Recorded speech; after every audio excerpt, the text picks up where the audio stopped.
Karibu Kasako Media. Rais wa Marekani Donald Trump ameionya serikali ya Iran kwamba Marekani itafanya mashambulizi makubwa zaidi dhidi ya Iran ikiwa itachukua hatua yoyote ya kuhatarisha maisha yake au kujaribu kumuua. Kupitia mtandao wake wa kijamii wa Truth Social, Trump aliandika, makombora 1000 yako tayari na yameelekezwa kwa Jamhuri ya Kiislamu ya Iran. Ikiwa tishio la serikali ya Iran la kumuua rais wa Marekani litatekelezwa, makombora zaidi ya 1000 yatafyatuliwa mara moja. Trump pia alisema kuwa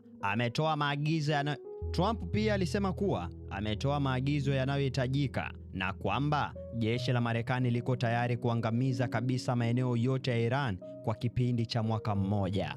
Kauli ya Trump inajiri kufuatia ripoti za ujasusi kutoka Israeli zinazodai kuwepo kwa njama mpya ya Iran ya kutaka kumuua Trump, pamoja na picha na mabango zilizoonekana wakati wa mazishi ya kiongozi mkuu wa Iran, Ali Khamenei. Kwa upande wa Iran, maafisa wa Iran wamekanusha kuwepo kwa mpango wote wa kumuua rais wa Marekani Donald Trump.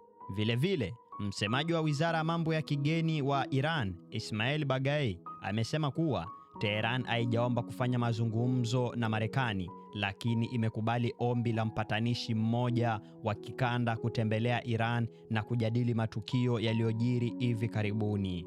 Akizungumza katika mahojiano ya televisheni, Baghai alisema kuwa hatukuomba kufanya mazungumzo na Marekani, lakini kwa kuzingatia msimamo wetu wa kuwajibika, hatutakataa ombi la mmoja wa patanishi wa kikanda kuja Iran na kujadili hali ya sasa. Ziara hiyo tayari ilifanyika mjini Mashhad na tuliwasilisha maoni ya misimamo yetu kwa upande wa Qatar. Basi kwa kupata mengi zaidi, jiunge na Kasako Media. Kasako Media, tunaangazia maisha, tunaandika kesho.